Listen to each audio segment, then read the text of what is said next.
تب آپ پڑھائی کرتے تھے کوئی بچپن کا ایسا واقعہ گورنر صاحب جو آپ کی زندگی میں یا یوں کہہ لیں کہ جس کا بڑا گہرا اثر آپ کی زندگی پر رہا اور جو آپ کو یاد آتا ہے اب اور اکثر یادوں میں رہے ہو؟ چھوٹے چھوٹے واقعات، کوئی ایسا خاص ایسا مین نہیں ہے جو میں کہوں کہ اسٹرگلنگ ٹائم کا کچھ ہو؟ جس کی وجہ سے جو ہے وہ مجھے کوئی اپنا چینج، اسٹرگلنگ ٹائم تو پھر جب میں واپس آیا کالج سے تو سیاست میں آیا تو وہ اسٹرگلنگ ٹائم تھا، کیونکہ 97 میں ضلع کونسل کا لڑا. اچھا.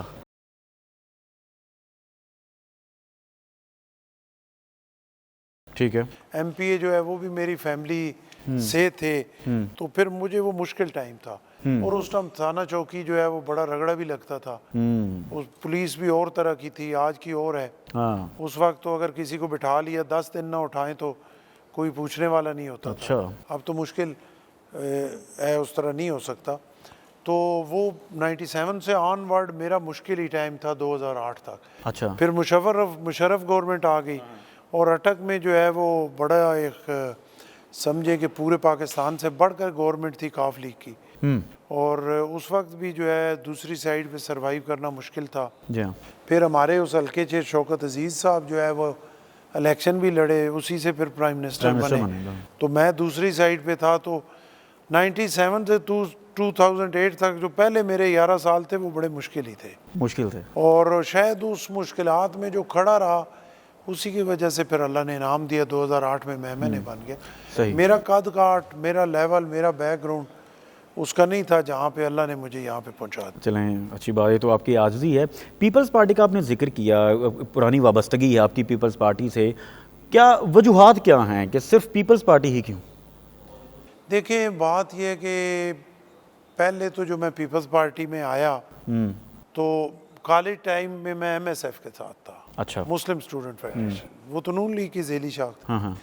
لیکن جب عملی سیاست میں آیا تو ضلع کونسل کے الیکشن میں پہلے، کیونکہ 97 میں ہم نے ووٹس بھی نون لیگ کو ہی دیے تھے، تو میں نے آ کے نون لیگ سے ہی ٹکٹ مانگا 93. اچھا. لیکن انہوں نے مجھے نہیں دیا. انہوں نے ٹکٹ نہیں دیا. نہیں، انہوں نے کہا یہ نیا لڑکا آیا، کل ہمارے گلے پڑے گا، اس کو ادھر ہی فارغ کرو. اچھا. تو میں باغی ہو گیا، انڈیپینڈنٹ کھڑا ہو گیا. پیپلز پارٹی کے جو مقامی گروپ تھا وہ بھی میرے عزیز ہی تھے، قریبی تھے. وہ کب سے چاہ رہے تھے کہ میں پیپلز پارٹی میں آؤں، تو انہوں نے میری سپورٹ کی. ٹھیک ہے. تو اللہ نے کیا، وہ الیکشن میں جیت گیا بہت واضح برتری سے. اور پہلا الیکشن آپ کس سن میں جیتے؟ 97 میں ضلع کونسل میں، ڈسٹرکٹ کونسل کا پہلا الیکشن. تو وہ جیت گیا. ساتھ پیپلز پارٹی تھی. تو بس پھر جو پیپلز پارٹی کے ساتھ کھڑے ہوئے، پھر دیہاتی آدمی ہوں، وفاداری ہے اور رگوں میں جو خون ہے وہ بے وفائی کرنے نہیں دیتا. تو پیپلز پارٹی کے پاس کھڑے ہو کر بعد میں دیکھا کہ جو عزت کے لیے اگر سیاست کرنی ہے تو پیپلز پارٹی سے بہتر کوئی جماعت ہی نہیں ہے اب تک.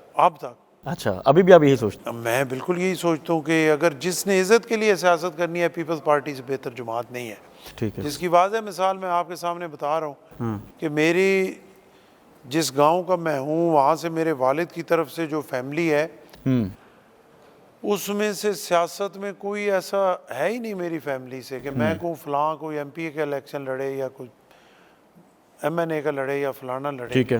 تو دیکھیں میں صفر سے سٹارٹ ہوا. نہ میری کوئی لابنگ پارٹی میں، نہ میری پارٹی میں کوئی اس طرح کی میرے اپنا مضبوطی یا کوئی میرا کوئی تھا ہی نہیں. تو دیکھیں پارٹی، میں نے جیسے آپ کو کہا کہ عزت کے لیے جس نے کرنی ہے، پیپلز پارٹی سے بہتر جماعت نہیں ہے. تو آپ دیکھیں میں اپنا پنجاب کے سب سے بڑے آئینی عہدے پہ اللہ نے مجھے پہنچایا، اللہ کے رسول، اولاد رسول نے اور پیپلز پارٹی نے. بالکل صحیح. اب آپ نے جیسے اگر میں پیپلز پارٹی کے علاوہ کسی اور جگہ پہ ہوتا تو آج ادھر ضلع کونسل کا الیکشن نہیں لڑتا ہوتا. اس سے آگے میں نہیں بڑھ سکتا. آپ کی ایک یہ جو وابستگی ہے نا اہل بیت سے، اس حوالے سے بھی میں اکثر انٹرویوز میں سنتا ہوں، وہ بڑی ایک نمایاں ہے اور یہ یقیناً ان کے صدقے سے ہی چیزیں بڑھتی ہیں.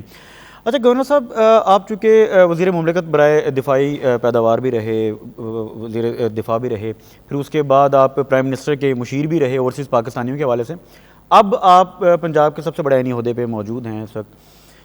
مختلف کیا لگتا ہے وہ منسٹریز اور آج گورنرشپ مختلف کیا ہے، اور اس وقت کیا محسوس کیا کرتے ہیں؟ دیکھیں اس میں اور اس میں تو بڑا فرق ہے نا. منسٹریز کی صورتحال اور ہے، اور گورنرشپ کی اور ہے. یہ تو ایک بہت بڑی عزت ہے پورے پنجاب میں. دیکھیں ایک گورنر ہے اور اس کا ڈیکورم اور اس کا رکھ رکھاؤ وقار اور عزت وقار اور ایک پراپر وہ ایک سسٹم جو ہے اس کا بالکل چینج ہے. اور منسٹریاں جو ہیں وہ ایک سیاسی عہدے ہیں, اس میں مشکلات بھی ہیں, اس میں فٹیک بھی ہے, اس میں بھاگ دوڑ بھی زیادہ ہے, اور اس میں جو ہے وہ آپ کو شاید میرا خیال ہے اپنی منسٹری میں بھی کام کرانے کے لیے بڑی ہمت کرنی پڑتی ہے. تو باہر تو پھر کسی کی مرضی ہے آپ کی بات سنے یا نہ سنے. تو گورنر کا ایک عزت وقار ایسا ہے کہ یہاں پہ ضرور جو ہے وہ بیوروکریسی بھی باقی بھی ایک عزت کی نگاہ سے گورنر کو دیکھتے بھی ہیں, اس کی بات سنتے ہیں. اچھا, جس طرح ایک سائڈ تو یہ ہے, دوسرا پہلو یہ بھی ہے کہ گورنرشپ میں بھی چیلنجز یقیناً ہوتے ہوں گے. تو وہ چیلنجز کو کس طرح سے آپ دیکھتے ہیں کہ سب سے پہلے تو یہ بتائیے کون کون سے ایسے چیلنجز ہیں جو پیش آئے یا کوئی مشکلات آئیں؟ دیکھیں بات یہ ہے کہ گورنرشپ میں اگر اس طرح کی گورنرشپ کریں تو کوئی چیلنجز نہیں ہے کہ 11 بجے اٹھیں, 11:30 بجے دفتر جائیں, 2 گھنٹے آفس میں بیٹھیں, 2 بجے اٹھ کے آ جائیں, کھانا کھائیں, سو جائیں, شام کو اٹھیں, اپنی ایکسرسائز کریں. آپ کا نہیں عہدہ ہے, آپ نے کیا کرنا ہے, 4 فائلوں پہ سائن ہی کرنے ہیں یا کچھ, تو اپنی ایکسرسائز کریں, سکون ماریں, رات کو پھر کھانا کھائیں, دوستوں سے گپے لگائیں اور سو جائیں. ویسے تو گورنرشپ یہاں تک ہی ہے, لیکن میں جہاں بھی جاتا ہوں اپنے لیے چیلنجز خود بنا لیتا ہوں. تو یہاں بھی میرا, آپ بھی کافی ٹائم سے یہاں بیٹھے ہیں, آپ خود بتا سکتے ہیں کہ بالکل میں نے دیکھا ہے ڈیلیگیشنز, میں فری نہیں ہوا. تو چیلنجز بہت سارے ہیں, کرنا ہے. ابھی بلکہ ہم آپ کا انتظار کر رہے تھے تو ڈیلیگیشنز یہاں میں نے دیکھے ہیں, ڈاکٹرز کے بھی آئے, صحافیوں کے بھی آئے, تو اس سے اندازہ ہوتا ہے کہ آپ کی ایکٹیویٹیز ماشاءاللہ کافی زیادہ ہیں. نیچے بھی سارا بھرا ہوا تھا, میں پہلے ان کو فارغ کر کے آیا, پھر یہ اوپر بھی سارا بھرا ہوا تھا. ابھی بھی 2 ڈیلیگیشنز بیٹھے ہیں آپ کے بعد بھی. صحیح. تو یہ بڑا ضروری ہے کہ ان کی سنوائی ہونی چاہیے, سنوائی تو ہونی چاہیے. مخلوق, میرا تو ایمان ہے کہ مخلوق راضی تو مالک راضی. تو ایک سودا ہے, آسانی سے ان کو گلے سے لگاتے ہیں, ان کو عزت دیتے ہیں, ان کے کاموں کے لیے فون کرتے ہیں, اور جو ہمارے پاس ہے ان کو چائے پانی کھانے کا ٹائم وہ اللہ دیتا ہے, ہمارے پلے کچھ بھی نہیں ہے, لیکن ایک عزت سے ان کو کوشش کرتے ہیں. اگر یہاں سے کوئی غریب آدمی خوش ہو کے چلا جاتا ہے جس کی کوئی سننے کے لیے تیار نہیں ہے, تو آپ سمجھیں میری دیہڑی تو لگ گئی نا. زبردست, یہ بہترین سوچ ہے. تو گورنر صاحب ابھی تک کچھ بتانا چاہیں گے, کوئی ایسے معاملات جو آپ نے ابھی تک کسی کے پرابلم کو سالو کیا ہو؟ جیسے ہم نے گزشتہ کچھ عرصے میں دیکھا کسانوں کا بھی ایک معاملہ بڑا ہائی لائٹڈ رہا, پھر یہ دور بھی ہے, اور اس کمرے میں بھی میں نے دیکھا پکچر سینریز لگی ہوئی ہیں, یہاں سے لگتا ہے بڑی محبت کرتے ہیں کسانوں سے. تو جو ایک معاملہ ہے گندم کے حوالے سے بھی ایشو چل رہا ہے, تو ان کی کچھ سنوائی ہو رہی ہے, ان سے کوئی آپ کی ملاقاتیں ہوئی ہیں؟ دیکھیں ان سے پچھلی دفعہ تو ابھی پہلے جو ہے ان کے لیے بڑا سٹینڈ لیا, پریس کانفرنس کی, ان کے ساتھ کھڑے ہوئے. تو ابھی گندم کے حوالے سے کسانوں کو گلا تھا, حکومت اس پہ جو ہے وہ کھڑی رہی, انہوں نے اس پہ کوئی گنجائش نہیں دی. ابھی 2200-2400 کی گندم بک رہی ہے مارکیٹ میں, اور میرا ذاتی خیال ہے کہ اس کی وجہ سے جو ہے وہ کرائسس آئے گا. اس سال تھوڑا آئے گا, اگلے سال زیادہ آئے گا, کیونکہ کسان کو جو ہے نا اس کی فصل کی پراپر قیمت نہیں مل رہی. تو اگلے سال میرا خیال ہے کہ لوگ گندم کی طرف نہیں جائیں گے, کم جائیں گے, تو اس کے لیے نقصان ہوگا. اور 8 میں بھی اسی طرح تھا. ہمارے پریزیڈنٹ آصف علی زرداری صاحب نے کہا کہ آپ باہر سے گندم منگواتے ہو, ڈالروں میں دیتے ہو, تو اپنا کسان ہے اس کو روپے میں دے دو, اس کو روپے میں دینے سے تمہیں تکلیف ہوتی ہے, اور باہر سے ڈالر دینے میں آسانی ہے. حالانکہ ڈالر ہمارے پاس ہے ہی نہیں, اور وہ معیشت پہ بڑا بوجھ اور نقصان ہے. تو اس وقت آٹے کی لائنیں لگی ہوئی تھی, پالیسی چینج ہوئی, وہ 300 سے اس کو 900 پہ ریٹ لے کے گئے. اگلے سال اتنی گندم تھی کہ ہر سڑک پہ گلی میں پڑی ہوئی تھی, اور گندم حکومت نے وہ خریدی بھی, آٹے کے کرائسس بھی ختم ہو گیا, اس کو ایکسپورٹ بھی کیا. تو میرے خیال کے مطابق تو زراعت جو ہے وہ بڑا ایک ریڑھ کی ہڈی کی حیثیت رکھتی ہے ملک میں, اس پہ توجہ. تو گورنر صاحب کیا دیکھ رہے ہیں, کچھ بہتری ہوگی آگے اس زراعت کے حوالے سے؟ جی کسانوں کا جو ایشو ہے کوئی سلوشن نہیں ہے, مجھے کوئی سلوشن نظر نہیں آتا. یعنی اس کو سنجیدہ نہیں لیا گیا ابھی تک؟ نہیں, سنجیدہ یہ ہے کہ اپنی اپنی سوچ ہے. گورنمنٹ لیول پہ جو سوچ ہے وہ سمجھ رہے ہیں کہ جو ہم نے ڈیسیجن کر لیا ہے یہی بہتر ڈیسیجن ہے اور اسی سے جو ہے وہ بہتری ہے ملک کے لیے. لیکن آپ اس بارے میں کیا سوچتے ہیں, کیا ہونا, آپ کی کیا تجویز ہے؟ دیکھیں میری تجویز یہ ہے کہ اپنا کسان کا خیال رکھنا چاہیے, کاشتکار کا خیال رکھنا چاہیے, ان کو سپورٹ کرنی چاہیے, اور زراعت میں سپورٹ بڑی ضروری ہے. زرعی صوبہ ہے, زرعی ملک ہے. اس میں اگر آپ فوڈ آئٹمز جو ہے وہ باہر سے امپورٹ کریں گے, آپ کے معیشت پہلی جو ہے وہ بڑی مشکل سے آگے کی طرف اب ہم بڑھ رہے ہیں, تو ڈالرز ہوتے نہیں ہیں, ڈالرز میں آپ جو ہے امپورٹ آپ کا بل بڑھتا ہے, ملک کو نقصان ہوتا ہے. اور وہی اگر آپ حکومت کو اپنا کسان کاشتکار کو سپورٹ کریں, وہ دل جمی سے محنت کرے, بالکل محنت وہ کرے, سپورٹ کر گندم سکتا ہے اگائے, حکومت کو. فصلیں اگائے, دالیں اگائے. اب دالیں ساری ہماری امپورٹ ہو رہی ہیں, زرعی ملک ہیں. اور اگر اس سال بھی ہمیں اخیر پہ گندم امپورٹ کرنی پڑی یا اگلے سال کرنی پڑی تو کیا فائدہ. کپاس میں ایک ٹائم تھا ہم دنیا میں ٹاپ لیول کے گروور تھے, ابھی کہاں پہ ہمارا نام و نشان ہی کوئی نہیں ہے. تو آہستہ آہستہ جو چیزیں خراب ہو رہی ہیں ان کو ایڈریس کرنے تو کی زراعت تو بڑا ضرورت ہے. سپورٹ کر سکتا ہے حکومت کو یقیناً, اگر ان کو دیکھیں سپورٹ پچھلی کیا دفعہ جائے. نا, پچھلا جو سال تھا ہمارے لیے بڑا مشکل تھا, ہم بالکل ڈیفالٹ کے قریب تھے, لیکن زراعت کو ہم نے سپورٹ نہیں کیا, لیکن زراعت کو ہم نے دھکا بھی نہیں دیا, ان کو خراب بھی نہیں کیا. تو پچھلے سال 6.5% کی گروتھ تھی زراعت کی, اسی وجہ سے معیشت کھڑی ہوئی. انڈسٹری کی آپ کی 2% کی گروتھ تھی اور زراعت کی 6.5 تھی یا 7.5 تھی, جس سے بہتر ہوئی. تو اس سے یہ چیز ثابت ہوئی کہ اگر زراعت کو تھوڑی بہت سپورٹ کی جائے تو اس میں بڑا پوٹینشل ہے. بڑا پوٹینشل ہے یقیناً. گورنر صاحب, جب سے گورنر بنے ہیں, یہ ایک ذرا امپورٹنٹ سوال ہے, ایز اے گورنر کتنی انکم ہے, کیا سیلری ہے اور کیا مراد ہیں؟ دیکھیں سیلری تو میرا خیال ہے میری ہے 85,000. 85,000. اچھا, مراد کیا کیا ہیں؟ مراد یہ ہے کہ یہاں پہ گورنر ہاؤس کا بجٹ ہوتا ہے, اس میں جو کھانا پینا ہے وہ ہے, چائے ہے, پانی ہے, کھانا ہے, وہ سارا کچھ ہے, اور یہ تنخواہ ہے. گزارا آپ کا گزارا کیسے ہوتا ہے؟ اس کے علاوہ جو ٹی اے ڈی اے ہے وہ کوئی نہیں ہے, اچھا. اگر ہو بھی تو میں نہیں لیتا. گاڑیاں ہوں گی؟ میں منسٹری میں بھی جو ہے وہ ٹی اے ڈی اے نہیں لیتا تھا, کبھی میں نے نہیں لیا. اور ہاں گاڑیاں ہیں, ان کا تیل ہے, وہ ہے. تو جب گاڑیوں کا پیٹرول مجھے مل جاتا ہے, ڈرائیور بھی ہے, کھانا پینا بھی ہے, تو اور مجھے کیا چاہیے, میری تو اور کوئی ہے ہی نہیں. تو گورنر صاحب آپ کا اپنا, دوسرا ہاں جی بتائیں. یہاں پہ لوگ اتنے اس آفس سے محبت کرتے ہیں کہ اس کے بعد پھر بچہ ہے روٹی کپڑا اور مکان. مکان یہ اللہ نے دے دیا, اتنا بڑا مکان, اس اللہ کا شکر ہے. میں 24 گھنٹے سجدے میں پڑا رہا ہوں, اس کا شکر ادا ہی نہیں کر سکتا. لاہور میں اس طرح کا مکان کہاں ملتا ہے, آپ خود یہ ایک ہی ہے, یہ ایک ہی ہے, یہ اللہ نے دے دیا. روٹی بھی دے دی, کپڑے لوگ دے دیتے ہیں, جو آتے ہیں میں ان کو منع کرتا ہوں. اچھا, وہ تحفے میں آ جاتے ہیں. لیکن تحفے آتے ہیں. اب تحفہ جو ہے وہ تو اللہ کی طرف سے, ایک اللہ کے رسول کی طرف سے ہے, وہ لے کے آ جاتے ہیں, بنوا کے لے آتے ہیں, ویسے دے دیتے ہیں. تو پھر اس ٹائم واپس کرنا بھی مناسب نہیں ہوتا, کسی کا دل توڑنا.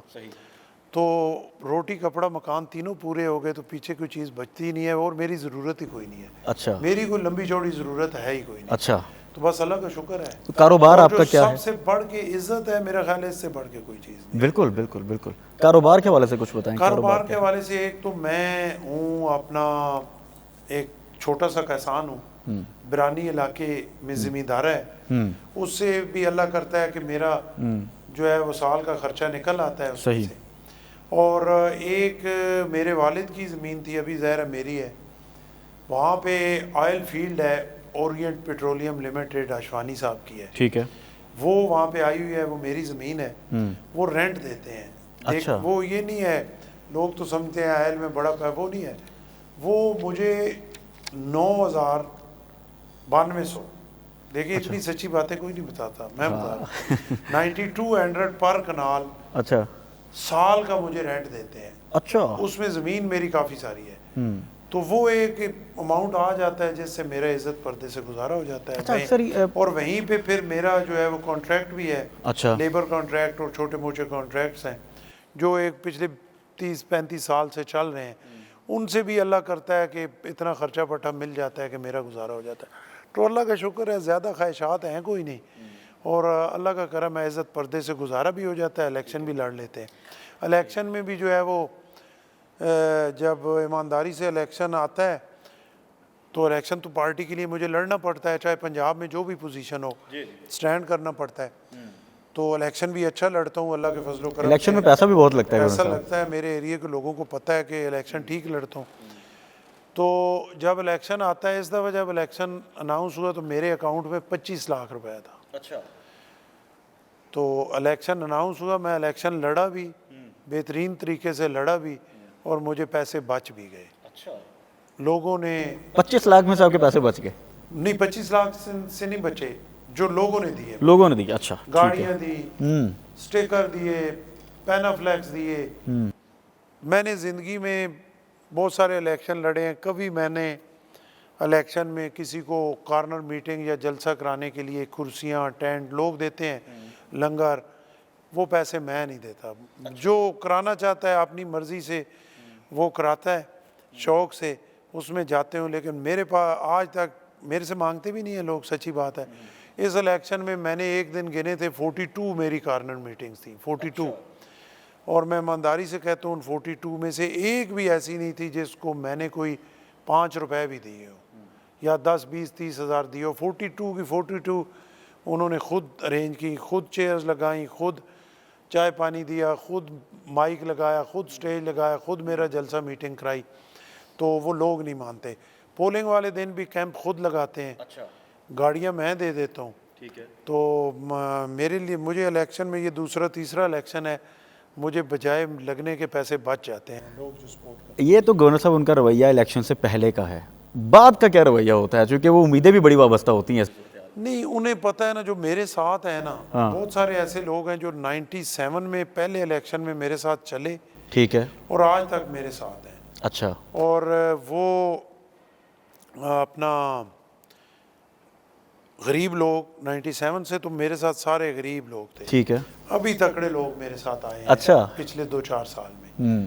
تو وہ غریب بھی تھے لیکن وہ اپنی بکری بیچ دیتے تھے, ایک گائے بیچ دیتے تھے, میرے سے پیسے نہیں مانگتے تھے. انہیں یہ پتہ ہے, جیسے آپ نے کہا الیکشن کا, انہیں یہ پتہ ہے کہ یہ ہمارے ساتھ مخلص ہے. ٹھیک ہے.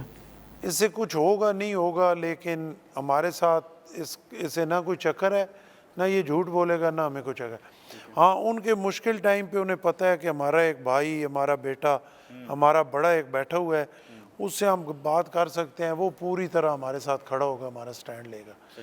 اور میں تو بڑا اللہ کا شکر ادا کرتا ہوں, خوش قسمت ہوں, جب وہ غریب لوگ میرے پاس آ کے اپنے گھر کے مسائل کہتے ہیں, نہیں جی اسی بندے کی گل نہ کر رکھنے, سردار صاحب آؤ ذرا اسا وکھرے تھوڑے گل کریں. زیادہ جب میں ڈیرے پہ ہوتا ہوں میرے سے وکھری بات کرنی ہوتی ہے سب. تو جو وہ اپنے گھر کے اپنے بچوں کی بات بھی میرے سے آ کے ڈسکس کرتے ہیں, تو میں اللہ کا بڑا شکر ادا کروں کہ کم از کم انہیں یہ ہے کہ یہ ہمارے گھر کا فرد ہے, اور اگر اتنی اہم بات ہم اس سے کر رہے ہیں تو یہ اسی تک ہی رہے گی, اور یہ ہمیں جو مشورہ دے گا یا سپورٹ کرے گا ہمارے لیے بہتر ہوگا. تو میرا تو ایک فیملی والا رشتہ ہے اپنے ایریے کے ان غریب لوگوں سے خاص کر. ٹھیک. اچھا, جس طرح ابھی ہم بات کریں آپ کے سفر کے, سیاسی سفر کی, اس میں یقیناً آپ نے بہت اتار چڑھاؤ بھی دیکھے ہیں, تو کبھی ایسا ہوا کہ آپ نے یہ سوچا ہو کہ سیاست چھوڑ دینی چاہیے یا سیاست چھوڑ دینی؟ سوچا کئی دفعہ. اچھا, اور کیسا وہ, یہ کب ہوا؟ کئی دفعہ سوچا. یہ تب ہی ہوا جو میں نے آپ کو پہلے یہ کب ہوا, کیسے ہوا؟ پہلے 11 سال نہیں بتایا آپ کو. ہاں. اچھا. بڑی مشکل صورت حال ہوتی تھی نا. صحیح. تو اس میں تو کئی دفعہ میں نے سوچا کہ یار یہ جو میرے ساتھ ہیں ان بیچاروں کو کیوں میں مرواؤں, اور پریشان, اور گھر والوں کو ٹینشن, اور اپنا رولے رپے, اور فیملی کا, والدہ کا, پھر بچوں کا, بیوی کا. جو فیملیز ہوتی ہیں خاص کر عورتیں, وہ پھر جب ایک ہی ہو بندہ, میں ہوں بھی ایک, میرے والد ایک تھے, میں ایک ہوں, میرا بیٹا ایک ہے. اچھا. اچھا. تو وہ پھر بڑا مشکل ہو جاتا ہے. شادی بھی ایک ہی ہے؟ شادی بھی ہے. تو اپنا میں نے سوچا. اچھا, پھر جب میں چھوڑنے لگتا سیاست, پھر میں سوچتا یار فلاں گاؤں میں وہ فلانا بندہ ہے, وہ بالکل غریب آدمی ہے, اور گاؤں کے جو وڈیرے ہیں ان کے سامنے کھڑا ہے, یوں میرے سامنے, میرے ساتھ, فلاں دن وہ چوکی پہ جھگڑا ہوا, فلاں تھانے پہ ہوا, انہوں نے اسے رگڑنے کی کوشش کی, وہ سامنے کھڑا رہا, اس نے مجھے چھوڑا نہیں. تو پھر میں سوچتا کہ یار وہ تو انہیں منہ دکھانے کے قابل نہیں رہے گا, وہ کہیں گے تمہارا سردار تو بھاگ گیا ہے, وہ تو میدان چھوڑ کے بھاگ گیا ہے. تو وہ لوگ کدھر جائیں گے؟ میں یہ نا حلفاً کہہ سکتا ہوں کہ میں نے سیاست صرف اس وجہ سے نہیں چھوڑی کہ میرے جو وہ لوگ ہیں نا وہ شرمندہ ہو جائیں گے کہ تمہارا بندہ میدان چھوڑ کے بھاگ گیا.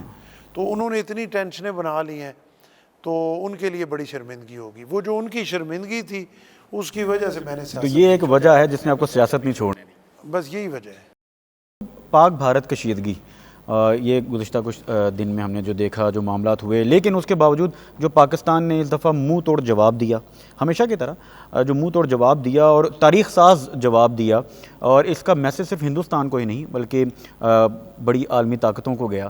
تو اس ساری صورتحال کے بعد اب جو ایک سچویشن ہے، آپ اس کو کیا دیکھتے ہیں کہ ہمیں اگلا لائے عمل کیا ہونا چاہیے عسکری سطح پر؟ ہمیں کیا کرنا چاہیے کوئی تاکہ آگے کے لیے چیزیں بہتر ہو سکیں؟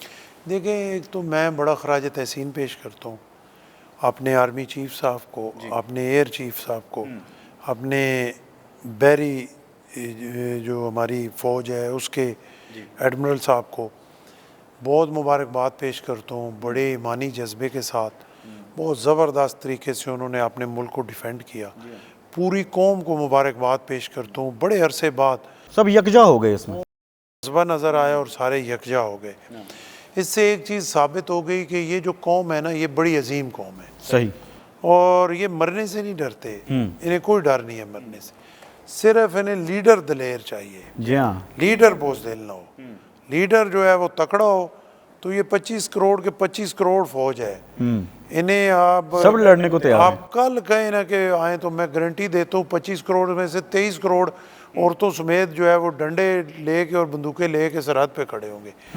یہ موت سے نہیں ڈرتے. صرف لیڈر جو ہے وہ تکڑا چاہیے. جی ہاں. اور اس دفعہ جو ہوا، میرا تو یہ ایمان ہے کہ ہمارے سپہ سالار کا گورنمنٹ نے بھی بہت اچھا پلے کیا. جی ہاں. اور خاص کر ہمارے چیئرمین جناب بلاول بھٹو زرداری صاحب بہت ابھر کے سامنے آئے. آپ دیکھ لیں کہ انٹرنیشنل لیول پہ جتنا انٹرنیشنل میڈیا ہے، CNN ہو، فاکس نیوز ہو، وائس آف امریکہ ہو، سارے ان میں اگر کسی نے پاکستان کو ڈیفینڈ کیا تو وہ بلاول بھٹو صاحب تھے. چونکہ گورنر صاحب جو بھارتی میڈیا تھا وہ تو پکچر ہی کچھ اور دکھا رہا تھا، تو یہ بڑا اہم، یہ بڑا ضروری تھا کہ ہم یہاں سے اصل خبر پہنچا سکیں. اور دنیا نے ان کی نہیں مانی اس دفعہ. یہ پہلی دفعہ بالکل ایسے ہی ہے. بالکل دنیا نے اس دفعہ آپ کی مانی. اور میں ذاتی طور پہ سمجھتا ہوں یہ جو جنگ ہوئی اس میں جو ہمارے شہید ہوئے ان کا دکھ تو ہمیں ہے، اور لیکن ہمارے ایمان کے مطابق وہ جنت میں ہمیں دیکھ رہے ہیں. بالکل بالکل. اور وہی اصل میں اگلی زندگی ہے ان کے لیے. یہ جو جنگ ہوئی نا یہ اللہ کا آپ کے لیے، پوری قوم کے لیے اور ملک پاکستان کے لیے انعام ہے. اس میں ہمارے لیے سب بہتری ہوئی. صحیح. دیکھیں پچھلے کچھ ٹائم سے اس پہ اب میں بات نہیں کرتا، اس کے لیے لمبا ٹائم چاہیے. اور کچھ ٹائم سے پہلے ایک ٹائم تھا اسلامی دنیا، کمزور ممالک، سب کا رخ پاکستان کی طرف تھا. انہیں یہ توقع تھی یہ ایٹامک کنٹری ہے، تکڑے ہیں، فوج تکڑی ہے. آہستہ آہستہ وہ چیزیں خراب ہونا شروع ہوئی. جس طرح سارا ملک ہمارا خراب ہوئی. انہوں نے دیکھا کہ اس علاقے کا جو پردھان منتری اور تھندار ہے وہ تو انڈیا ہے. جی جی جی. انہوں نے اپنے بزنسز انڈیا کی طرف شفٹ کیے. بالکل. ان سے انہوں نے بزنس شروع کر دیا اور بڑی بڑی انویسٹمنٹ کرنی شروع کر دی. اس جنگ کے بعد میں گارنٹی سے کہتا ہوں اگلے 2-4-5 مہینے میں وہ واپس آنا شروع ہو جائے. ہواؤں کے رخ بدل گئے. انہیں پتہ لگ گیا کہ نہیں یہ والی بات نہیں ہے. صحیح. اور انٹرنیشنل لیول پہ دنیا نے یہ مان لیا کہ پاکستان کی ایکسپرٹیز جو ہیں، پاکستان کی ٹیکنالوجی جو ہے وہ انشاءاللہ بہت بہتر ہے. جی ہاں. میں کل دیکھ رہا تھا کہ جو سب سے زیادہ ڈیفنس میں اپنا جن کا بجٹ ہوتا ہے ان 10 ممالک میں پاکستان نہیں ہے. انڈیا جو ہے دوسرے پہ ہے غالباً، یا تیسرے پہ ہے، غالباً تیسرے پہ ہے. تو پاکستان نہیں ہے جس کا، کیونکہ ہمارا بجٹ اتنا ہے ہی نہیں، ہماری صورتحال ہی ایسی ہے. اس کے باوجود پاکستان نے جو نمبر 3 پہ ہے اس کو یوں ناک آؤٹ کیا کہ اس کا پتہ ہی نہیں لگا. تو اب تو ہمارے لیے اور بھی اچھا ہے کہ اپنی اگر کوئی بھی ملک جو ہے وہ اپنی کوئی چیز بنائے گا تو اس کی پروموشن کے لیے جو ہے وہ ہماری اسے لینا پڑے گی. کیونکہ ہمارے پائلٹس جو ہیں انہوں نے وہ کر دیا کہ JF-17 تھنڈر جو ہے وہ رافیل کے مقابلے میں تو وہ سمجھ رہے تھے یہ تو مچھر ہے یا مکھی ہے. بالکل. اور لگا پھر بعد میں ہوا یہ کہ رافیل مچھر مکھی بن ثابت گیا، ہوا جی ہاں اور S-400 جو تھا وہ بھی نہیں پھر پتہ لگا کدھر گیا. تو اللہ کے فضل و کرم سے آنے والا ٹائم بہت بہتر ہے ہر لحاظ سے. اور پھر گورنر صاحب جس طرح پروفیشنلزم ہمارا جو سب سے بڑا مسئلہ تھا جو مجھے بڑی تکلیف ہوتی تھی وہ گرین پاسپورٹ کی جو عزت ہے اب دنیا میں انشاءاللہ وہ اس کا بہت بڑھ وقار. گئی جی ہاں. پہلے ہمارے لوگ جو ہے جیب میں ڈالتے تھے پاسپورٹ اور جب وہ آتے تھے کاؤنٹر پہ ٹھپے کی اس وقت نکالتے تھے فوراً سے وہ ٹھپا لگا کے نکلتے تھے. اب دور سے یوں پکڑ کے جائیں گے انشاءاللہ. وہ فخر بن گیا لوگ اس کو وہ قابل فخر ہے اور لوگ اس کو سلوٹ کریں. بالکل. اور یہ ایک پروفیشنلزم بھی ہماری آرمی کا نظر آیا. اور اس سے سب سے بڑی بات یہ ہے کہ اس دفعہ ہمارے جو فورسز ہیں ان کے جو سربراہان ہیں ان کا ایمان اللہ پہ تھا. جی بالکل بالکل. اور اللہ کے ایمان کی طاقت سے ہی انہوں نے جو مسلمان کی ایک طاقت ہے اس سے وہ آگے بڑھے. وہ والا نہیں تھا کہ ہاں جی امریکہ آئے گا اور بچائے گا اور نہیں یہ جذبہ ایمانی نظر آیا. فرانس یہ کرے گا اور فلانا وہ کرے گا اور فلانا یہ کرے گا. اللہ پہ ایمان کے ساتھ جب آپ نکلتے ہیں تو پھر مالک آپ کی مدد کرتا ہے. بالکل مالک نے مدد کی ہے ہماری. بالکل مدد کرتا ہے. کوئکلی گورنر صاحب چونکہ ٹائم شارٹ ہے، اتنے لوگ ملنے آتے ہیں، اتنی ایکٹیویٹیز ہیں یہاں پر، فٹنس کا کیسے خیال رکھتے ہیں؟ یہاں پر آپ نے جم بھی بنایا ہوا ہے دیکھا میں نے. ہاں جم میرے سے پہلے کا بنا ہوا ہے. اچھا میں اس میں کم جاتا ہوں، میں پی سی میں جاتا ہوں. ویسے اچھا یعنی جم کرتے ہیں آپ؟ جم کرتا ہوں میں نا. کوشش کرتا ہوں جو اس دن کی مناسبت سے کوئی موقع مل جائے. اگر آج ساری دن پھنسا رہا، شام کو پھر کوئی کسی جگہ فنکشن پہ ہوا تو رات سونے سے پہلے واک کر لوں گا. جس دن 4-5 بجے ذرا سا پھٹنے کا ٹائم مل گیا تو جم چلا جاؤں گا. پنڈی اسلام آباد جاؤں گا تو صبح اٹھ کے جو ہے ٹریل پہ چلا جاؤں گا اوپر. اچھا جہاں پر بھی ہوں فٹنس کا خیال ضرور جو رکھنا. موقع ملتا ہے کچھ نہ کچھ کرنے کی کوشش کرتا ہوں. پوری کوشش کرتا ہوں کہ ہفتے میں 4 دن تو کچھ نہ کچھ ایکسرسائز اور جسم کو فٹیک اور تھکاوٹ ضرور ہو. صحیح. تو اس سے اللہ کا کرم ہے، شکر الحمدللہ بہترین ہے. بالکل ٹھیک. اگر آپ سیاستدان نہ ہوتے تو کیا ہوتے؟ میں سیاستدان نہ ہوتا تو بیوروکریٹ ہوتا. بیوروکریٹ. شکر ہے نہیں ہوں. اچھا اس پہ آپ راضی ہیں؟ میں اللہ کا جتنا شکر ادا کروں گا. گورنر صاحب کے وقت کا بہت بہت شکریہ. ناظرین گورنر پنجاب جناب سردار حیدر خان صاحب ہمارے ساتھ موجود تھے اور ان سے ہم نے نجی زندگی کے حوالے سے بھی بات کی، ان سے ہم نے پروفیشنل لائف کے حوالے سے بھی بات کی، ان سے ہم نے جو ان کا سیاسی سفر رہا اس کے حوالے سے بھی بات کی. اپنا فیڈ بیک ہمیں ضرور دیجیے گا. اگلے پروگرام تک کے لیے محمد رضوان سرور کو اجازت دیجیے. اللہ نگہبان.